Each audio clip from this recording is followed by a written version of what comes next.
اس نے کہا جی مجھے چاروں منظور ہیں. تو اس کو ٹائم دیا کہ میں اتنے بجے گورنر ہاؤس کے دروازے پہ ہوں گا. تو ہمارے رائے سے مولانا جمیل احمد صاحب میواتی رحمۃ اللہ علیہ, وہ حضرت رائے پوری سے بھی ان کو نسبت تھی, لاہوری سے بھی, وہ ساتھ تھے. انہوں نے مجھے یہ سارا واقعہ سنایا. وہ ساتھ تھے کہ جمیل جاؤ تانگا لے کے آؤ. کہ میں تانگا لے کے آیا, تانگے سے گئے اور اس سے آنے جانے کا کرایہ طے کیا. وہاں گورنر ہاؤس میں کھڑا رہا. آگے تو گورنر امیر محمد خان سامنے خود کھڑا تھا. نکاح پڑھایا اور پڑھاتے ہی اٹھے. میں نے کہا جی ایوب خان سے تو مل لو, آیا ہوا ہے. فرمانے کہ مجھے تو کوئی ضرورت کوئی نہیں. تو وہ کہنے کہ یہ تو سارے لاہور کے علماء میرے پیچھے پڑھنے کہ ایوب سے ملاؤ, ایوب سے ملاؤ. تو ان کو کوئی حاجت ہوگی ان کو ملا دو, میں درویش آدمی, مجھے کیا ضرورت ہے. میں اٹھ کے واپس آ گیا.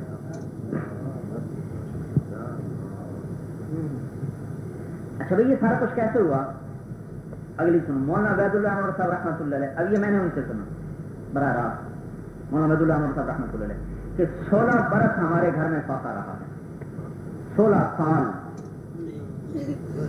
سال ہمارے گھر میں فاقہ رہا. اور والد صاحب شام کو جاتے تھے سبزی منڈی میں, اور جو پتے وہاں پڑے ہوتے تھے اور ڈنٹل پڑے ہوتے تھے, ایسے جو توڑ کے نہیں پھینک دیتے وہاں, وہ جو ضرورت پڑے ہوتے تھے وہ اٹھا کے لاتے تھے. اس کو دھو کے پاک کر کے صاف کر کے وہ ابال کے ہم کھایا کرتے تھے. ایسے نہیں قرآن کھلتے. 16 برس گھر میں فاقہ رہا. اور فرمانے لگے ختم نبوت کی تحریک میں جب آیا نا گرفتار کرنے کے لیے ڈی ایس پی, اور اس نے اندر کر کے تلاشی لینی چاہی, تو پورے گھر میں نہ نمک تھا, نہ مرچ تھی, نہ آٹا تھا, نہ دال تھی. تو وہ ڈی ایس پی رونے لگا, گرفتار کرنے کے لیے آیا ہے اور وہ رو رہا ہے. کہا حضرت آپ زندہ کیسے رہتے ہیں؟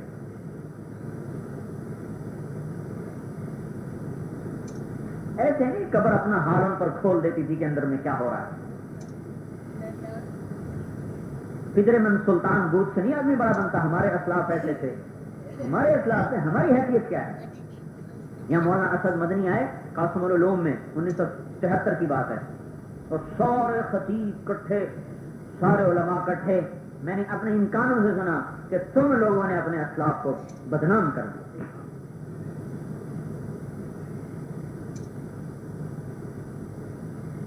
پھر ایک واقعہ سنایا بڑا عجیب و غریب, تم تو ان بریلیوں کو گالیاں نکالتے ہو. اور میرے والد صاحب رحمۃ اللہ حضمنی کا ایک علاقے میں گئے رات کو, اپنے ملنے والے کے اس سے پوچھا بھائی مسجد قریب کون سی ہے؟ کہا یہ تو ہماری مسجد ہے, وہ سامنے ادھر بریلیوں کی مسجد ہے, اور وہ آپ کو کافر کہتے ہیں. تہجد میں اٹھ جاتے تھے. کہا ہم تو سارے مسجد میں گئے, آگے حضرت مسجد میں کوئی نہیں. پریشان بھی کہاں گئے, حضرت سیدھے اس مسجد میں گئے, اس کے پیچھے جا کے نماز پڑھی, پھر اس سے سلام کیا نماز پڑھا. کہا جی میرا نام حسین احمد ہے, دیوبند سے آیا ہوں, میں نے سنا آپ کو میرے بارے میں کوئی اشکال ہے, تو بندہ خود حاضر ہے, کوئی ہو تو میں خود حاضر ہوں, تاکہ آمنے سامنے بات ہو کے بات صاف ہو جائے, آپ کو کوئی اشکال نہ رہے, مجھے بھی نہ رہے. تو وہ اس کی آنکھوں سے ٹپ ٹپ آنسو. کہا جی ہم ہی مجرم ہیں, آپ صاف ہیں. اب حضرت کی تلاش ہو رہی ہے, اور تھوڑی دیر دیکھا کہ حضرت امام صاحب سمیت اپنے ڈیرے پہ مہمان اور اپنے اس کے ڈیرے پہ تشریف لا رہے ہیں.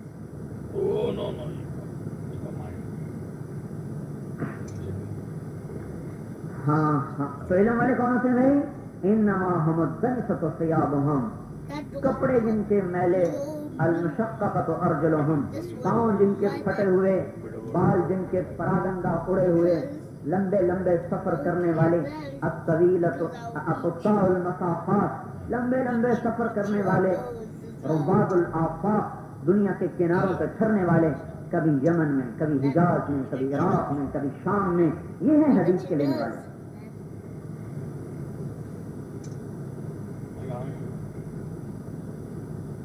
تو اصل ناقدری تو ہم سے شروع ہوئی.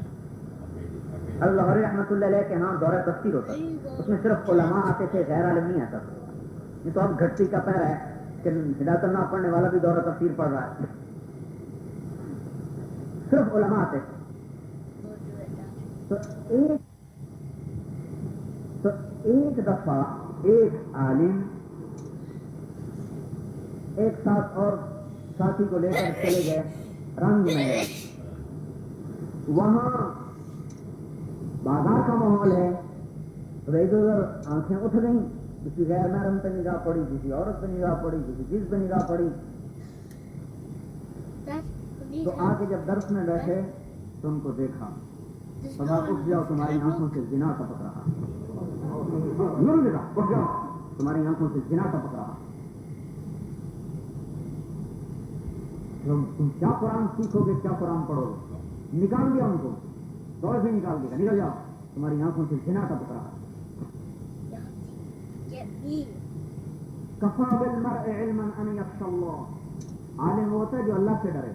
کفا بالمرء جاہلا ان یعجب بنفسه، جاہل وہ ہوتا ہے جو عجب میں مبتلا ہو جائے، وہ جاہل ہے. کفا بالمرء علما ان یخشى، وہی عالم ہے جو اللہ سے ڈرے.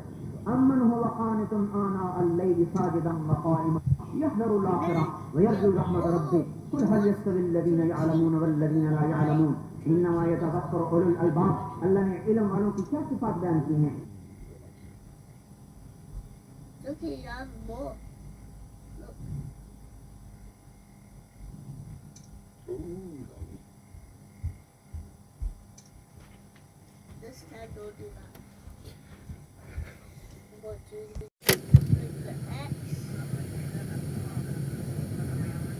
صرف علماء سے.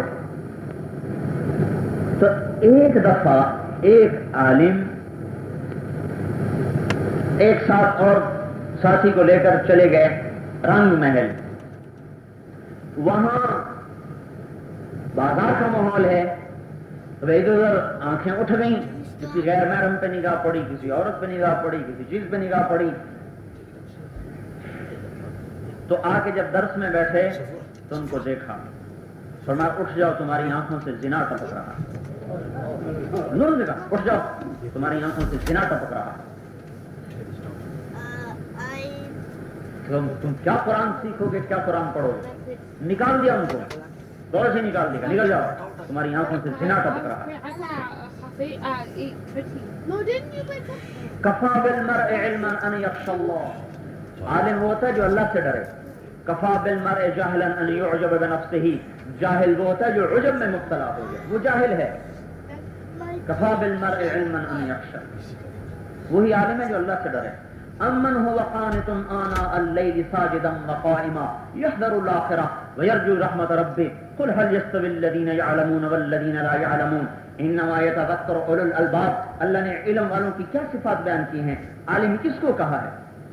جو بخاری پڑھا ہوا، مسلم پڑھا ہوا، ابن ماجہ پڑھا ہوا، ابو داؤد پڑھا ہوا، نسائی پڑھا ہوا، اس کو عالم کا ہے؟ نہیں، جو راتوں کو اٹھ کے تڑپ رہا ہو، کبھی سجدے میں، کبھی رکوع میں، کبھی رحمت کا امیدوار، کبھی اپنے گناہوں سے لرزاں و ترساں، جو کبھی شوق میں، کبھی خوف میں، کبھی شوق میں، کبھی خوف میں، اور راتوں کو اٹھ کے بے قرار ہے.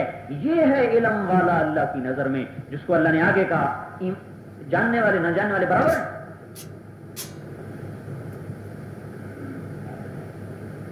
افمن يعلم انما انزل اليك من ربك الحق كمن هو اعمى انما يتذكر اولو الالباب الذين يوفون بعهد الله ولا ينقضون الميثاق والذين يصلون ما امر الله به ان يوصل ويخشون ربهم ويخافون سوء الحساب والذين صبروا ابتغاء وجه ربهم واقاموا الصلاة وانفقوا مما رزقناهم سرا وعلانية ويدرؤون بالحسنة السيئة اولئك لهم عقبى الدار. یہ ہیں عالم جن کو اللہ تعالیٰ عالم کہہ رہا ہے.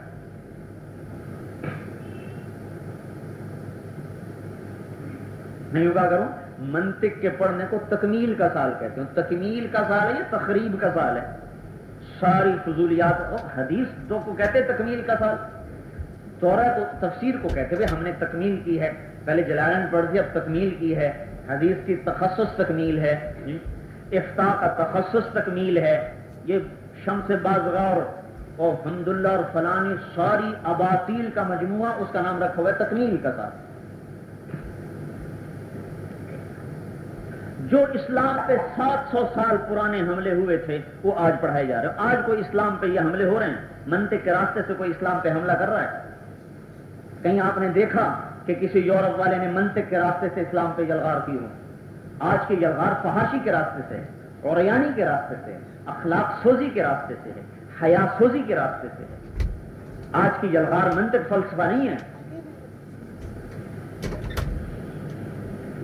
ہم 700 پرانے اعتراضات کے جواب کے لیے تو تیار کرتے ہیں، آج جو ایمان پہ حملہ ہو رہا ہے اس کے لیے ہم اپنے بچوں کو تیار نہیں کرتے۔ کوئی ایسا تقوی والا ہو کے نکلے کہ جیسے حضرت علی نے فرمایا یہ نفس و شیطان کی ہوائیں، ہم تن کے نہیں کہ ہمیں اڑا کے لے جائیں، ہم پہاڑ ہیں جو ہم سے سر ٹکرا کے اپنا سر پھوڑ کے واپس چلی جائیں گی، ہمارا کچھ نہیں بگاڑ سکتا، ان کا اپنا سر پھوٹے گا، ہمارا کچھ نہیں بگڑے گا۔ نحن الجبال الراسیات، ہم جمے ہوئے گڑے ہوئے پہاڑ ہیں۔ جب علم کا نور آتا ہے تو 3 نشانیاں میں نے کیا بتائی تھی؟ التجافی عن دار الغرور، دنیا کی بے رغبتی۔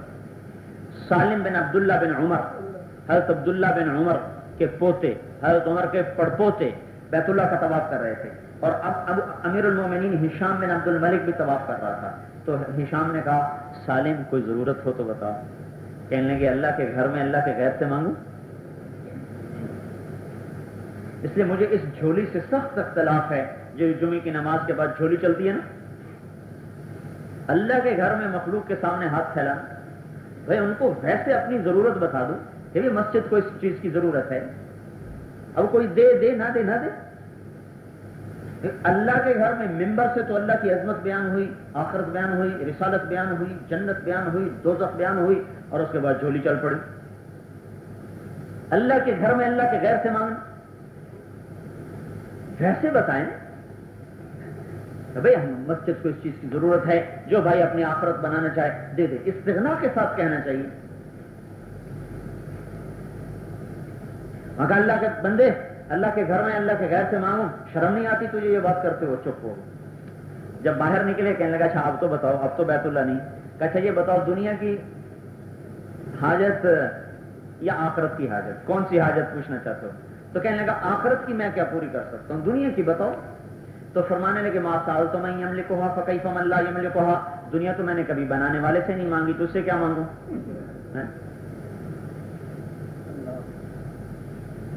تو میرے بھائیوں ہم اپنے علم کی قدر کریں، اللہ نے بڑی اونچی نسبت سے نوازا ہے۔ دیکھو آپ عالم کا سونا اور عابد کا عبادت کرنا برابر نہیں، اس کا سونا افضل ہے، لیکن کون سا عالم؟ جو عند اللہ عالم ہو، عالم کے قلم کی سیاہی وَالنِّدَادُ مَا تَجْرِي بِهِ أَقْلَامُهُمْ أَزْكَىٰ وَأَفْضَلُ مِن دَمِ الشُّهَدَاءِ، وہ قلم کی سیاہی جو ان کے قلم سے نکلتی ہے وہ شہید کے خون سے زیادہ افضل ہے۔ کس کی؟ عالم کی، جو عند اللہ عالم ہے۔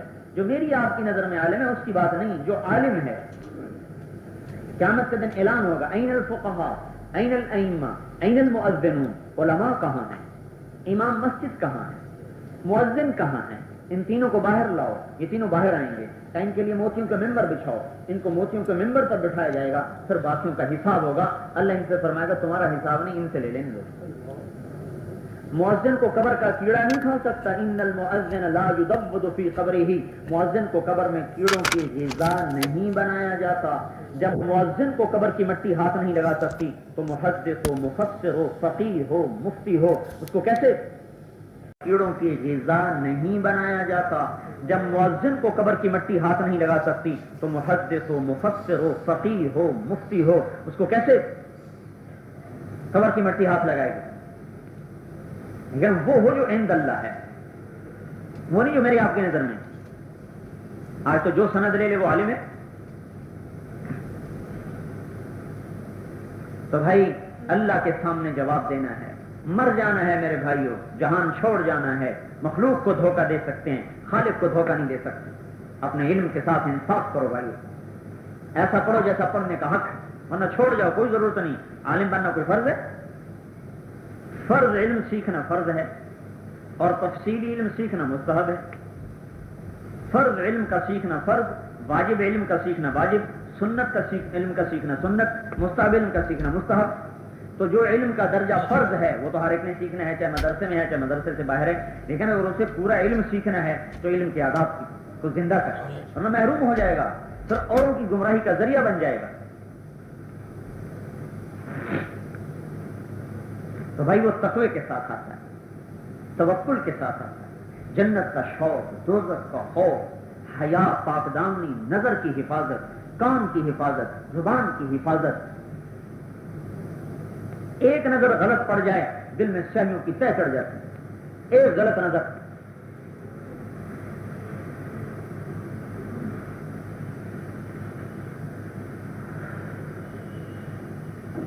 تو جو اس کو لے گا اس کے آداب کے ساتھ وہ شہداء سے بھی اونچا جائے گا، شہداء سے بھی اونچا جائے گا.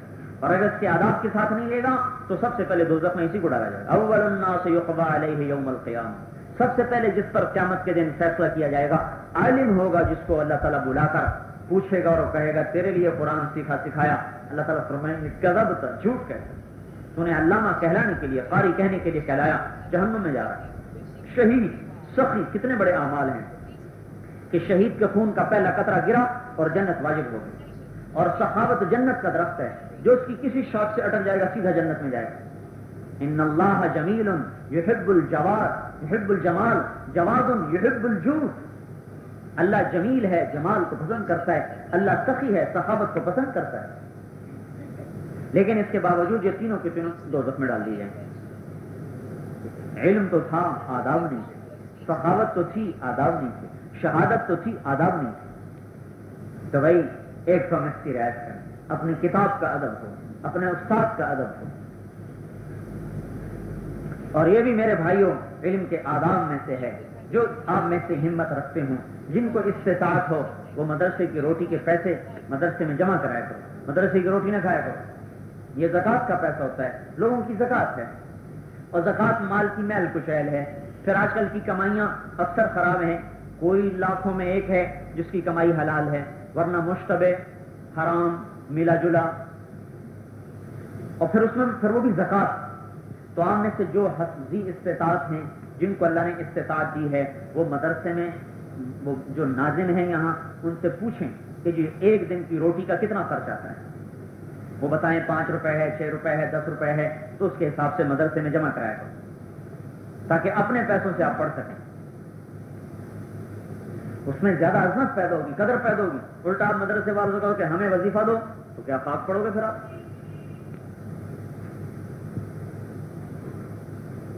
سکول والے تو کہتے ہیں فیس جمع کراؤ، کھانے کی فیس الگ، اسکول کی فیس الگ، کپڑے اپنے خود، کتابیں اپنی، فیسیں اپنی، ہر چیز وہاں. اور دیکھو کیسے لوگ طلب کے ساتھ پڑھ رہے ہیں. لاہور میں ایک اسکول ہے جس کا ایک مہینے کا ایک بچے کا خرچہ 10,000 روپے، ایک بچے کا 10,000 روپیہ. 7,000 تو فیس ہے، 7,000 روپے فیس ہے، 3,000 اوپر خرچ ہو جاتا ہے. 10,000 ایک بچے کا خرچہ ہے. اور وہاں اتنی لائن لگی ہوئی ہے کہ انہوں نے فہرست، ویٹنگ لسٹ جسے کہتے ہیں، اس میں ابھی نام ہیں کہ پچھلے 1 سال پہلے اس میں داخلے ہو جاتے ہیں. تو ہم الٹا مدرسے والوں سے پیسے لیں اور پڑھیں حدیث، تفسیر، فقہ. نہیں بھائی، اللہ سے لیں. علم ہی اللہ والا ہے، اللہ سے لیں. مدرسے کے معاون بنے ہم کہ مدرسے والوں کو ہم اپنی طرف سے بھی لا کے دیں. کہا جی میری طرف سے 5 روپے رکھیں. یا حضور نے فرمایا سبق درہم 100,000 درہم، 1 درہم 1,00,000 درہم سے آگے نکل گیا. صحابہ نے کہا جی وہ کیسے؟ کہا ایک آدمی کے پاس 2 درہم ہوں، ایک کے پاس کئی لاکھ درہم ہوں. 2 درہم والا 1 درہم صدقہ کرے اور کئی لاکھ والا 1,00,000 صدقہ کرے. تو جو 2 درہم والا ہے نا، اس نے اپنے مال کا 1/2 حصہ خرچ کر دیا. جو کئی لاکھ والا ہے اس نے 1 حصہ خرچ کیا ہے. تو اللہ کی نظر میں اس 1 روپے کا اجر 1,00,000 سے زیادہ ہے. ایک غریب طالب علم ہے، اس کے پاس اتنا مال نہیں ہے، وہ 1 روپیہ مدرسے میں داخل کرا دے. کہا جی میری طرف سے بھی یہ 1 روپیہ ہے کہ اس میں قرآن پڑھایا جا رہا ہے، حدیث پڑھائی جا رہی ہے، تفسیر پڑھائی جا رہی ہے، فقہ پڑھایا جا رہا ہے، تو میرا بھی اس میں حصہ پڑ جائے. کوئی 10 روپے دے سکتا ہے، وہ 10 روپے جمع کرائے. وہ 100 روپے دے سکتا ہے، وہ 100 روپے جمع کرائے. وہ 500 دے سکتا ہے، وہ 500 جمع کرائے.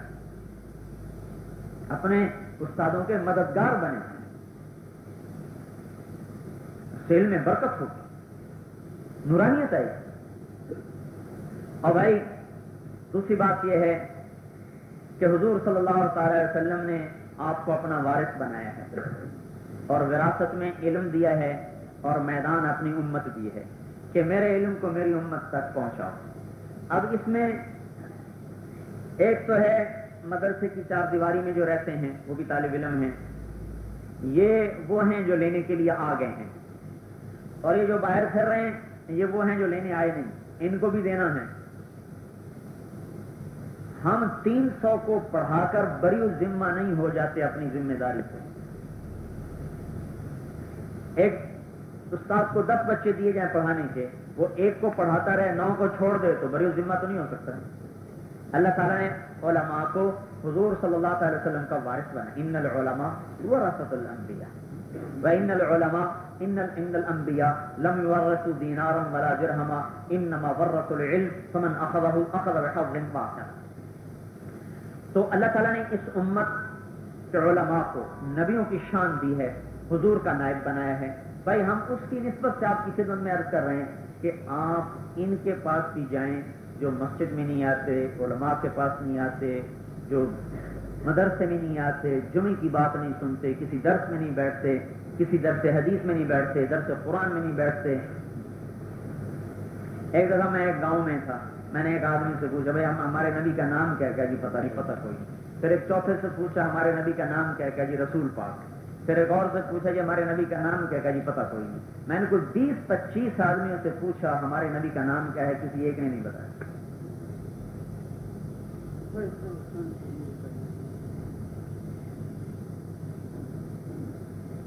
میں نے ایک سے پوچھا ہمارے نبی کا نام کیا؟ جی پتہ کوئی نہیں۔ میں نے کہا اچھا کلمہ سناؤ، اس نے کلمہ سنایا، کلمہ سنا دیا۔ میں نے کہا یہ محمد کون ہے جو اس میں لا الہ الا اللہ محمد رسول اللہ؟ میں نے کہا یہ کون ہے؟ کہا جی پتہ کون ہے۔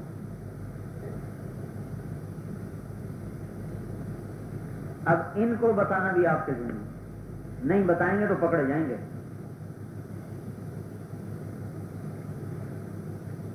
میدان محنت پوری امت ہے، اب ان دونوں کو جمع کیا جا سکتا ہے، کوئی اس میں تضاد نہیں، کوئی منافات نہیں، بعض کے لیے تقویت کا ذریعہ ہے۔ چھٹیوں میں ان لوگوں میں پھریں، پڑھائی کے دنوں میں مدرسے میں اپنے علم پر محنت کریں، اور جب چھٹیاں ہو جائیں تو سارے جاؤ ان لوگوں کے پاس، ایک ایک کے پیچھے پھرو، ایک ایک کی محنت کرو، خوشامد کرو، ان کو تیار کرو گے اللہ کے واسطے، تم اللہ کی مان لو، توبہ کر لو، سال میں مر گئے تو جہنم میں جائیں، تو دونوں چیزیں اکٹھی ہو سکتی۔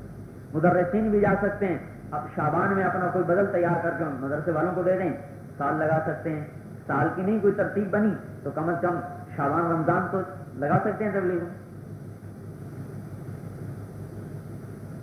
یہ فورٹ منرو سے اوپر مری قبائل میں جماعت چلی تو وہ ایک بوڑھے کو لے کر آئے چارپائی پر، کہا جی اس کا جنازہ پڑھو۔ کہا ابھی تو زندہ ہے، کب مر جائے گا 2-3 دن میں، پھر کوئی ملے گا نہیں پڑھانے والا۔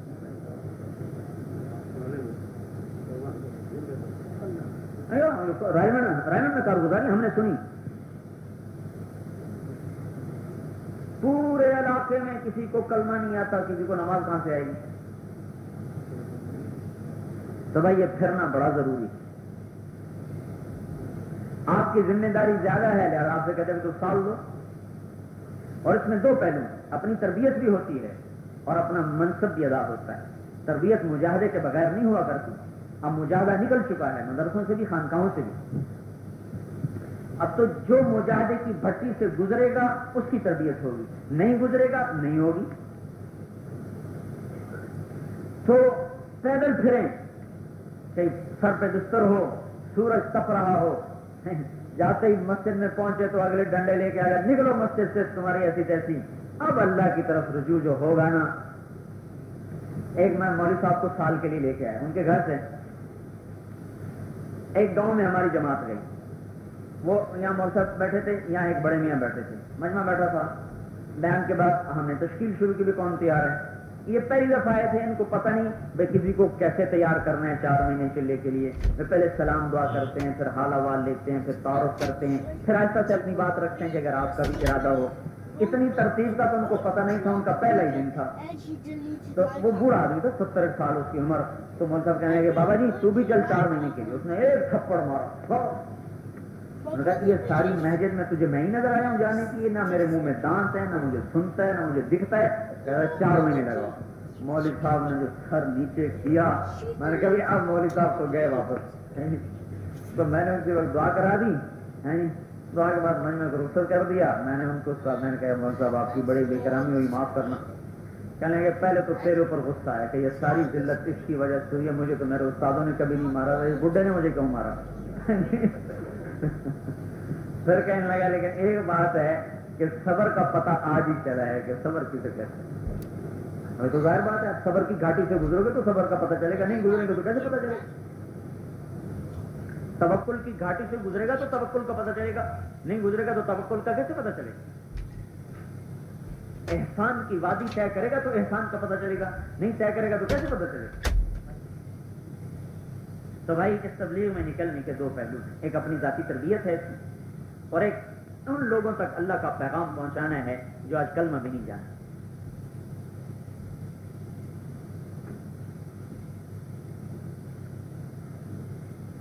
بھائی اس کی آپ حضرات کی خدمت میں گزارش ہے اس کو اپنی ضرورت سمجھتے چلیں. باقی سال چلہ 4 مہینے یہ ترتیب کی چیزیں ہیں، یہ ترتیب کے لیے ہیں. جیسے درس نظامی ایک ترتیب کی چیز ہے، کوئی کہیں سے ثابت تو ہے نہیں، کہیں سے ثابت ہے کیوں نہیں؟ درس نظامی کوئی ثابت کر سکتا ہے؟ بھائی 3 چلے کہاں سے ثابت ہیں، چلہ کہاں سے ثابت ہے، سال کہاں سے ثابت ہے؟ جو استنباطی چیزوں کے لیے دلیل نہیں ہوا کرتی، استنباطی چیزوں کے لیے دلیل نہیں ہوتی. کوئی آدمی کہے درس نظامی ثابت کر کے دکھاؤ پھر میں علم پڑھوں گا، ثابت کر سکتے ہیں ہم درس نظامی کہیں سے؟ کنز الدقائق کہیں سے ثابت کر سکتے ہیں؟ ایسی دقیق کتاب جو سلم کہیں سے ثابت ہو جائے گی؟ مستنبط اشیاء کے لیے دلیل نہیں ہوا کرتی. ضرورت زمانہ کے ساتھ ساتھ اللہ جل جلالہ اپنے بندوں پر کھولتا رہتا ہے جس سے وہ ترتیب، جس سے آگے دین کی حفاظت ہوتی رہتی ہے.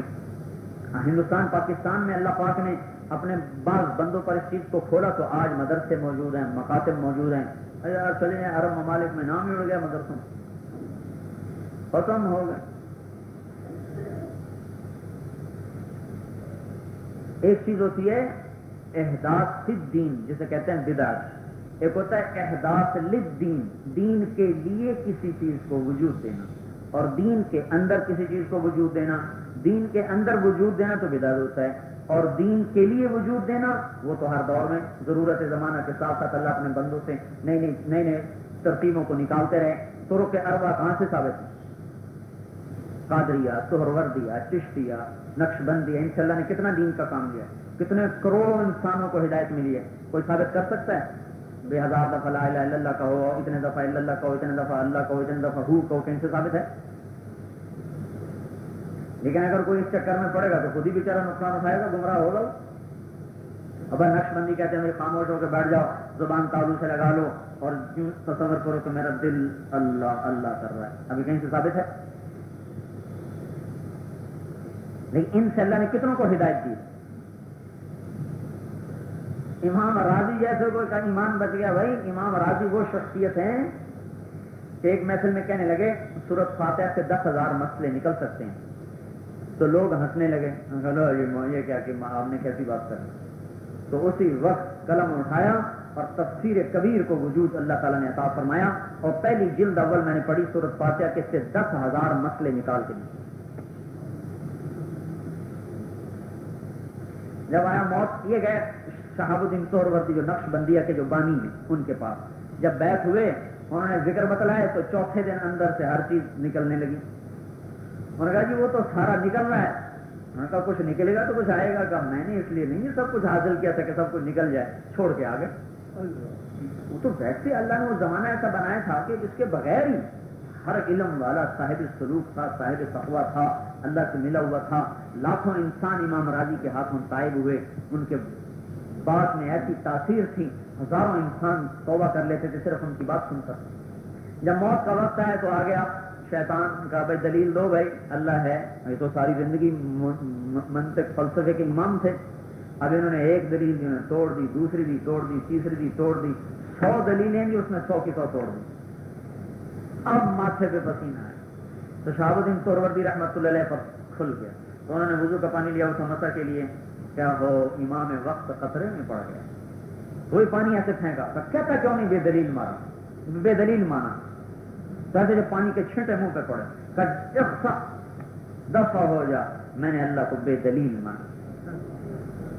تب کوئی کہے بھی نقش بندیہ کے ذکر کا ہمیں پہلے حدیث سے ثابت کر کے دو پھر ہم یہ ذکر کریں گے، تو اپنا نقصان ہے۔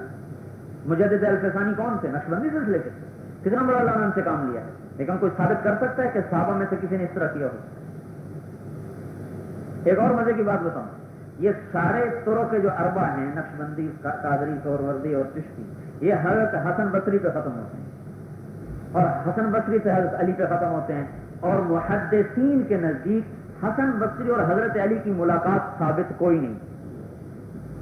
محدثین کے نزدیک حسن بصری اور حضرت علی کی ملاقات ثابت کوئی نہیں۔ یہ ساری مستنبط چیزیں ہیں جو اللہ اپنے بندوں پر وقت کے مطابق ان کے دلوں پر القاء فرماتا رہا، جس سے امت کو ہدایت ملتی رہی۔ اب یوں چکر بڑو سال کہاں سے ثابت ہے، چلہ کہاں سے ثابت ہے، 3 چلے کہاں سے ثابت ہے، کوئی آپ سے یوں کہے کہ درس نظامی کہاں سے ثابت ہے، تو پھر اور یہ مدرسے کے 6 گھنٹے کہاں سے ثابت ہیں، اور یہ سارا نظام جو مدرسے کا چلتا ہے یہ کہاں سے ثابت ہے؟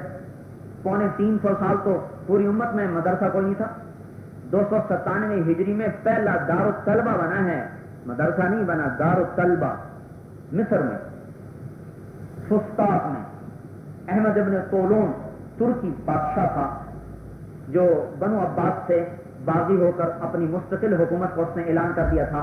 297 ہجری میں سب سے پہلا دار الطلبہ اس نے بنایا ہے۔ اس کا ایک لمبا قصہ ہے جو وقت زیادہ ہو گیا، اس نے بنایا ہے، اور 1866 میں دیوبند کی بنیاد رکھی گئی اس طرح پر۔ اس سے پہلے علم اس سے زیادہ راسخ تھا۔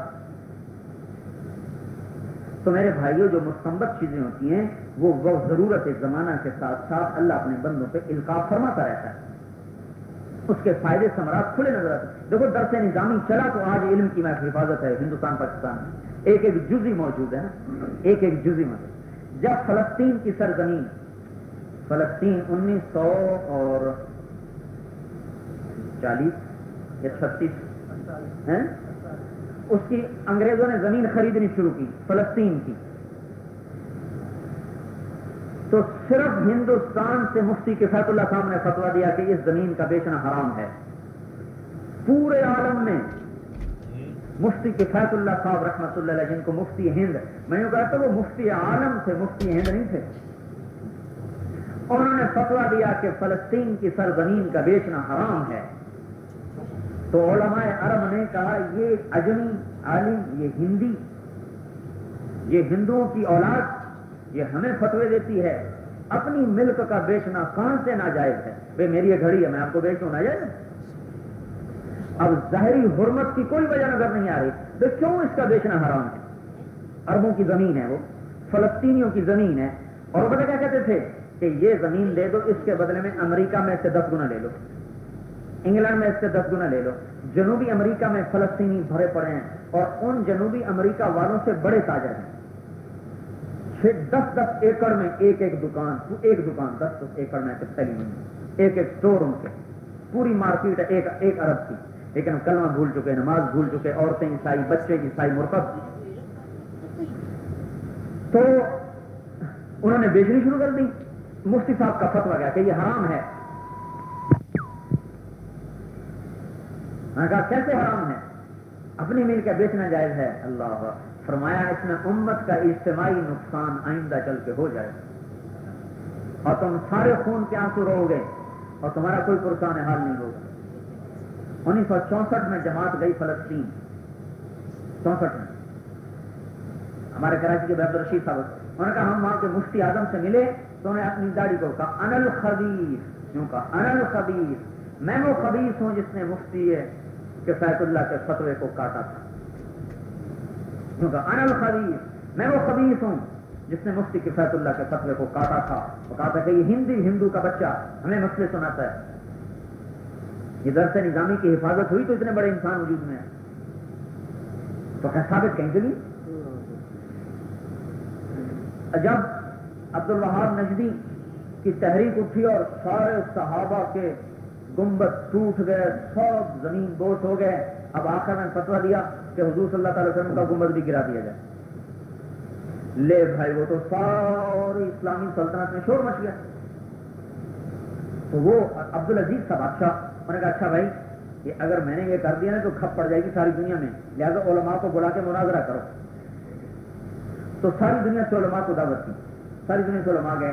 ہندوستان سے, پاکستان سے مولانا شبیر احمد صاحب عثمانی رحمۃ اللہ علیہ, وہ تو ہندوستانی تھا, مولانا شبیر احمد صاحب عثمانی رحمۃ اللہ علیہ کو بھیجا گیا. ساتھ جو دو چار علماء اور تھے. جب سارے یہ علماء آپس میں اکٹھے ہوئے تو سب نے جب گفتگو کی تو سب نے متفقہ طور پر مولانا شبیر احمد صاحب عثمانی رحمۃ اللہ علیہ کو اپنا متکلم بنا دیا کہ ہماری طرف سے یہ بولیں گے. چنانچہ سلطان عبدالعزیز کے دربار میں مناظرہ ہوا.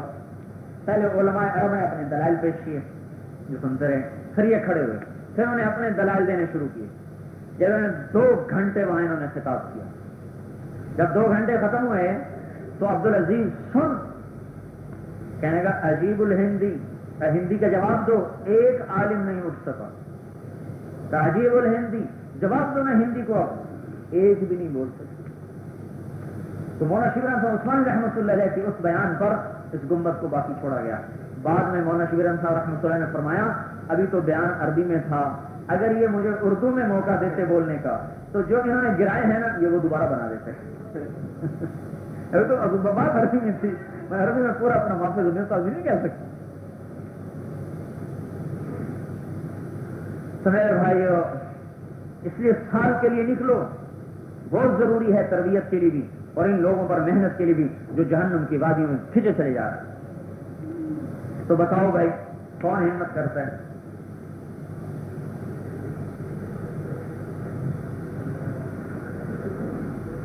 دورے والے سال لکھاؤ, نیچے والے چلے چلے لکھاؤ. بھائی نصیب ذمہ دار بن کے بولو. بھائی چلیے بس چہرہ رکھ ایک ساتھ. ہاں جی, اللہ بچایا. چہرہ رکھ ایک ساتھ. ہاں جی بھائی عبداللہ چہرہ رکھ. اللہ قبول فرمائے, اللہ آسان فرمائے. اور جی فرمائے.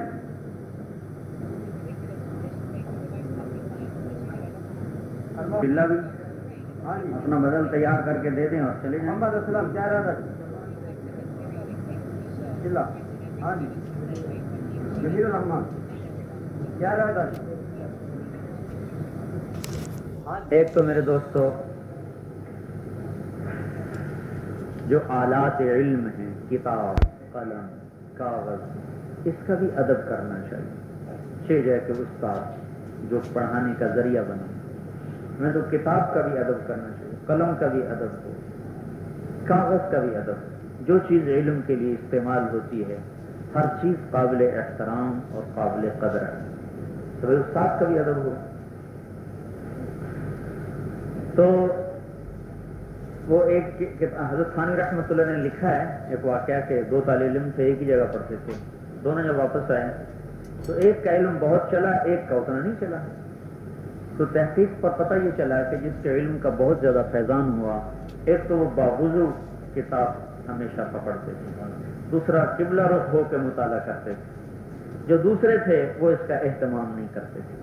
تو ان سے اتنی بات نہیں چلی جتنی ان سے چلی. اور ادب بہت بڑی چیز, کتاب کا ادب ہو, قلم کا, استاد کا. ابو حنیفہ رحمۃ اللہ علیہ نے فرمایا کہ جب تک میرے استاد زندہ رہے میں نے ان کے گھر کی طرف بھی پاؤں کبھی نہ کیے. اور 17 سال اپنے استاد کے ساتھ رہے, ہم نے 17 سال ان کے گھر کی طرف پاؤں. ابو یوسف رحمۃ اللہ علیہ نے 17 سال امام ابو حنیفہ کی خدمت کی. ہم تو 8 سال میں علامہ ہی بن جاتے ہیں. 17 برس دھوبی کے لڑکے تھے. ان کی ماں ان کو بھیجتی کپڑے, وہ کسی دھوبی کے ساتھ کام سیکھنے, یہ راستے میں ان کی محفل میں بیٹھ جاتے. وہ ایک دفعہ پکڑ کے لے گئی, پھر آ گئے, پھر دوسرے دفعہ لے گئی, پھر آ گئے.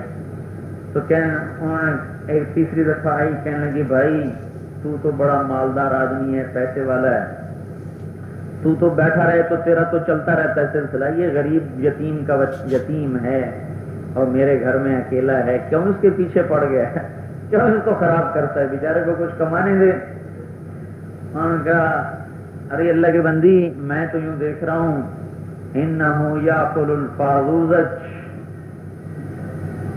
بدہن الفستق فی صحن الفیروزج، میں تو یہ دیکھ رہا ہوں کہ بادشاہ کے دسترخوان پر فیروزے کے برتن میں پستے کے تیل میں پکا ہوا فالودہ کھا رہا ہے.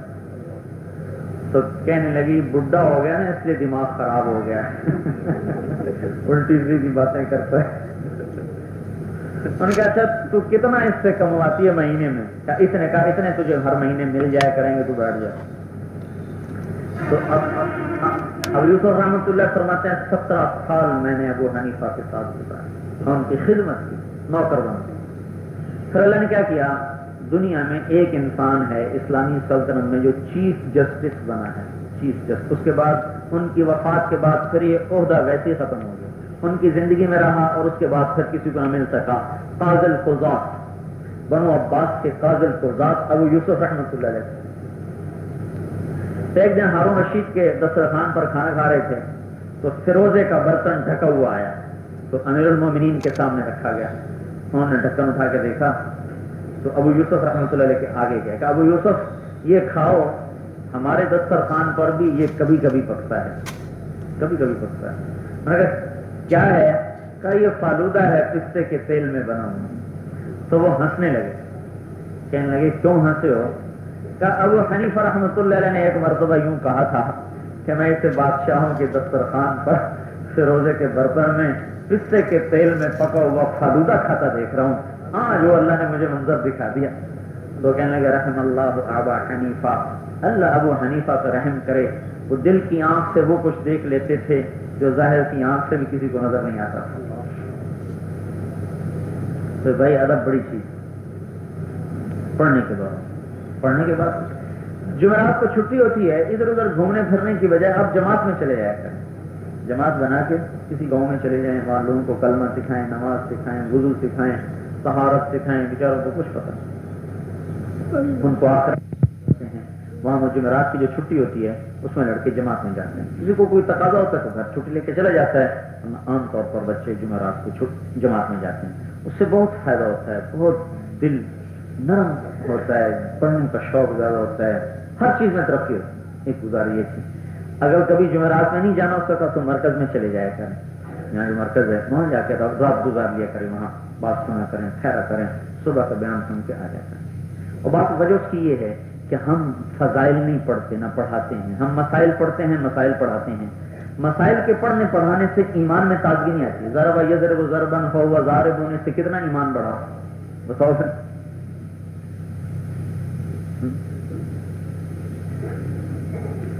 مسائل کے پڑھنے سے ایمان میں ترقی نہیں ہوتی، فضائل کے پڑھنے سے ایمان بنتا ہے.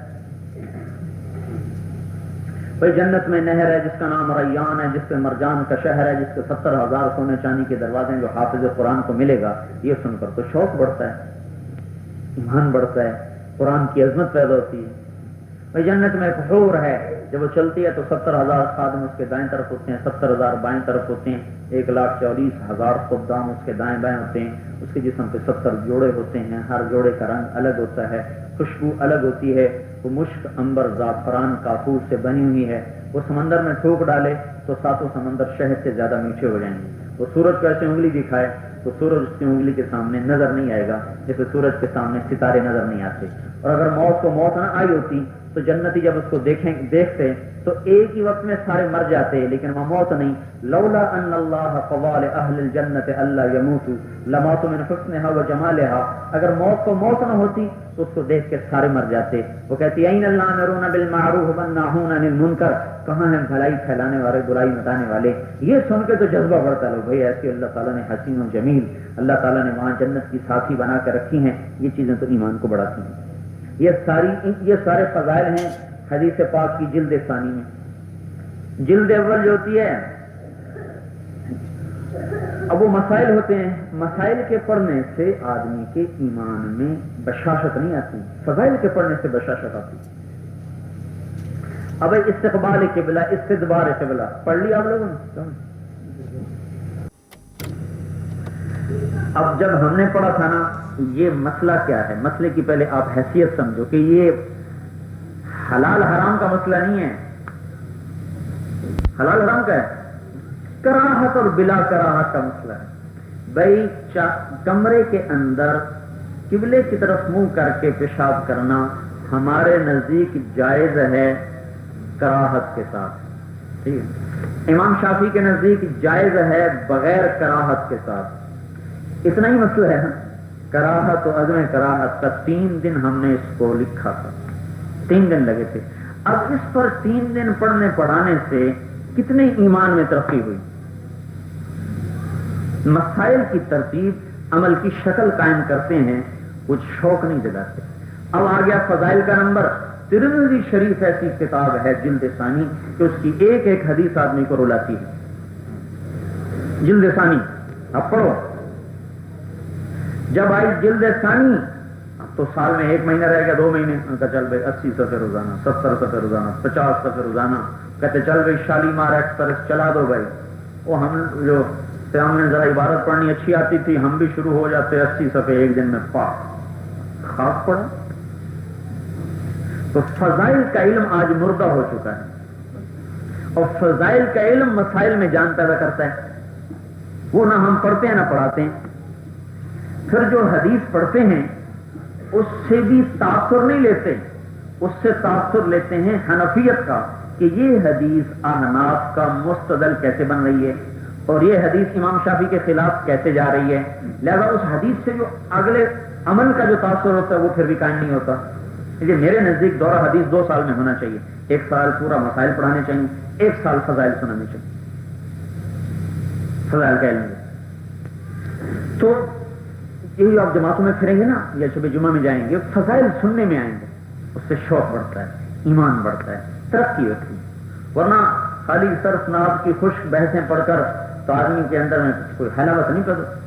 اور مشائخ چشت، حضرت شیخ نے کتاب لکھی ہے مشائخ چشت، چشتی سلسلے کے بزرگوں میں سے ایک بزرگ کا مجھے نام بھول گیا، وہ جب مدرسے پڑھنے گئے نا تو استاد نے نحو پڑھائی، ضرب زید عمرن، ضرب زید عمرن، تو کہنے لگے اگر اس نے واقعی مارا ہے تو بڑا ظلم کیا ہے، اور اگر کوئی نہیں مارا تو یہ جھوٹ ہے، تو یہ تو 2 حال سے خالی نہیں، یا ظلم ہے یا جھوٹ ہے۔ میں ایسے نہیں پڑھتا جو یا ظلم ہو یا جھوٹ ہو، اٹھ کے آ گئے۔ لیکن بڑے بڑے علماء ان کے مرید تھے بھائی، بڑے بڑے علماء ان کے مرید تھے، اور ضرب زید عمرن سے 2 حال سے خالی نہیں، یا ظلم ہے یا جھوٹ ہے۔ اب اس سے تو ایمان نہیں بڑھے گا۔ اور جنت کے محل 1 اینٹ سونے کی، 1 چاندی کی، 1 یاقوت کی، 1 زمرد کی، 1 موتی کی، مشک کا گارا، زعفران کی گھاس، اور اللہ کا عرش ان کی چھت، اور اس میں بیٹھنے والی خوبصورت بیویاں جو مشکمبر زعفران سے بنی ہیں، اور نیچے جنت کے ان کے نہریں بہتی ہیں، دائیں بائیں چشموں کے جال، نیچے نہروں کے جال، اوپر پھل لٹکے ہوئے، سامنے پرندے اڑتے ہوئے، اوپر رب غفور الرحیم سلام قولا من رب الرحیم کی صدا لگاتا ہوا، یہ سن کر جذبات بنتے ہیں۔ یہ چیزیں ایمان بنانے والی ہیں، وہ ہمارے مدرسوں میں ہے ہی، وہ مجبوری ہے نا، ٹائم تھوڑا ہے، مسائل کی تفصیل بیان کرنا بہت ضروری ہے، 1 سال میں ہو نہیں سکتا، اور طلب کم ہو چکی ہے۔ ایک طالب علم گیا، ایک حدیث ہے کنز العمال میں، آپ لوگ دیکھ لیجیے گا، وہ مصر میں محدث سے اس حدیث کو بیان کرتے تھے، تو گیا کہا جی میں حدیث آپ سے لینے آیا۔ ان کا بیٹا میں مفت کبھی نہیں کسی کو حدیث سنا، اس کی قیمت لیتا ہوں پھر سناتا ہوں۔ کہا جی کیا قیمت ہے؟ کہا جی 1 سال روزے رکھ کے اس کو سناتے ہیں۔ 1 سال میں آپ بخاری پڑھتے ہیں، مسلم پڑھتے ہیں، ترمذی پڑھتے ہیں، ابو داؤد پڑھتے ہیں، ابن ماجہ پڑھتے ہیں، نسائی پڑھتے ہیں، موطا پڑھتے ہیں، شمائل پڑھتے ہیں، یہ کوئی اور بھی رہ گی کہ نہیں ہے؟ طحاوی، 9 کتابیں آپ پڑھتے ہیں، اور وہ ایک حدیث کے لیے 1 سال روزے رکھ کے، ان سے نہیں کہا کہ سیر افطاری کا بندوبست کرو پھر میں روزے رکھتا ہوں، سیر بھی اپنی، افطاری بھی اپنی، در بدر بھی، وطن سے بے وطن بھی، ایک حدیث کو حاصل کیا 1 سال روزے رکھ کے۔ تو 1 سال میں 9 کتابیں پڑھنا انصاف تو نہیں ہو سکتا، تو اصل تو ہے 2 سال میں، لیکن میں اگر وہ مجبوری ہے، بہت سے عوارض ہیں، چل بھائی اللہ نے تو اجر دے دیا، مجبوریاں ہیں، عوارض ہیں، تو اچھا بھائی یوں کر لیا جائے کہ جمعرات کو جماعتوں میں نکلیں، فضائل کی کتابیں پڑھیں، فضائل کی احادیث کو پڑھیں، تو اس سے ایمان میں ترقی ہوتی ہے، ایمان بڑھتا ہے۔ تو بھائی سارے نا اللہ تعالیٰ آپ کو جزائے خیر دے، بھائی جمعرات کو جایا کریں، جماعت میں جائیں، مرکز میں چلے جائیں، چھٹیوں میں جیسے سب نے ارادے کیے ہیں، اللہ آپ کے ارادوں کو قبول فرما لے. سبحانك اللهم وبحمدك نشهد ان لا اله الا انت نستغفرك ونتوب اليك. اللهم لك الحمد كما انت اهله، فصل على محمد كما انت اهله، وفعل بنا ما انت اهله، انك اهل التقوى واهل المغفرة. ربنا آتنا في الدنيا حسنة وفي الآخرة حسنة وقنا عذاب النار. اللهم انا نسألك علما نافعا ورزقا حلالا طيبا واسعا وشفاء من كل داء. اللهم انا نعوذ بك من علم لا ينفع وقلب لا يخشع وعين لا تدمع. اللهم انا نسألك خير الدنيا والآخرة يا ارحم الراحمين. صلى الله عليه وسلم.